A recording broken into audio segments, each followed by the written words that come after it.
Mtazamaji wa Bongo TZ FM, benki ya CRDB imetoa ufafanuzi kuhusu madai yaliyotolewa na msemaji wa klabu ya Yanga Ali Kamwe yaliyodai kuwa klabu hiyo haitashiriki fainali za kombe la shirikisho la CRDB msimu huu endapo haitalipwa fedha za ubingwa wa msimu uliopita.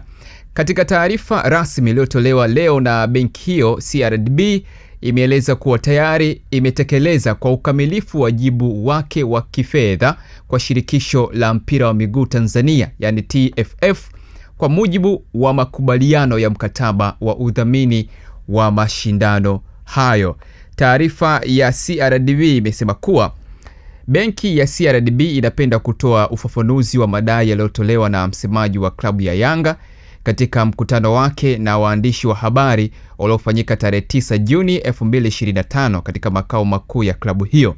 Katika mkutano huo, msemaji wa klabu hiyo alinukuliwa akitoa taarifa kwa shirikisho la mpira wa miguu Tanzania TFF na kwetu kama mdhamini mkuu wa mashindano ya kombe la shirikisho benki ya CRDB kuwa klabu ya Yanga haitocheza fainali za mashindano hayo msimu huu kama hawatalipwa fedha za ubingwa wa msimu uliopita. Tungependa kufahamisha umma na wadau wote wa soka kuwa benki ya CRDB ni taasisi yenye kuzingatia weledi, kanuni na taratibu, na kwa msingi huo tayari benki ilikwisha tekeleza kikamilifu wajibu wake wa kifedha kwa TFF kama sehemu ya makubaliano ya udhamini wa mashindano hayo.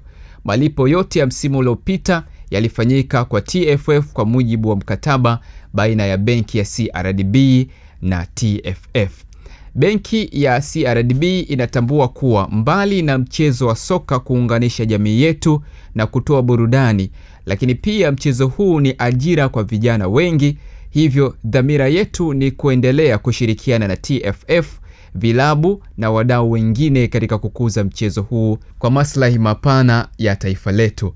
Hiyo ni taarifa ambayo imewasilishwa na benki ya CRDB kupitia idara ya mawasiliano na uhusiano kwa umma leo Juni 10, 2025. Kwa hiyo CRDB imejibu kufuatia malalamiko ambayo klabu ya Yanga iliyatoa kupitia msemaji wake Ali Shaban Kamwe kususia fainali ya kombe la shirikisho ambayo imepangwa kuchezwa pale Zanzibar kati ya Yanga dhidi ya Singida Black Stars. Kwa taarifa zaidi endelea kutufuatilia. Mimi naitwa Said Luambano.